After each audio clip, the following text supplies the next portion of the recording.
আসসালামু আলাইকুম রহমতুল্লাহি ওয়া বারাকাতুহু। ২৬০০ মিলি অ্যাম্পিয়ারের বেশ কিছু ব্যাটারি আবার স্টক হলো। অনেকেরই চাহিদা ছিল, ওইভাবে দিতে পারি নাই। তো ফাইনালি চলে আসলো। যারা ২৬০০ মিলি অ্যাম্পিয়ারের প্লাস, যেটা মানি ২৬০০ র নিচে হবে না, এই ধরনের যাদের ব্যাটারির প্রয়োজন অবশ্যই যোগাযোগ করবেন। একটা চিপ প্রাইস থাকবে, স্ক্রিনে নাম্বার আমি দিয়ে দিব। ওই নাম্বারে যোগাযোগ করে কিন্তু আপনারা এই ব্যাটারিগুলো নিতে পারেন। ২৬০০ প্লাস থাকে।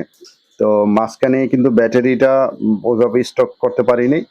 তো যারা চার্জার ফ্যান, পাওয়ার ব্যাংক বা আপনারা যারা ব্যাটারি প্যাক তৈরি করেন, তাদের জন্য কিন্তু এই ব্যাটারিটা, এটার আমি যদি ওয়েট দিয়ে দেখাই, তো তারা বুঝতে পারবেন যে এটার ব্যাটারিটা কোয়ালিটি সম্পন্ন। আর মোটামুটি আপনার এগুলাতে ৪৪ গ্রামের প্লাস আছে। আমি যদি আপনাদের ওয়েট দিয়ে দেখাই, দেখেন ৪৪ গ্রাম প্লাস আছে। স্ক্রিনে নাম্বার থাকবে, আপনারা দ্রুত নক দিয়া এই ব্যাটারিগুলো কিন্তু চাইলে কালেক্ট করতে পারেন, যেহেতু এগুলো ঠিক মতন থাকে।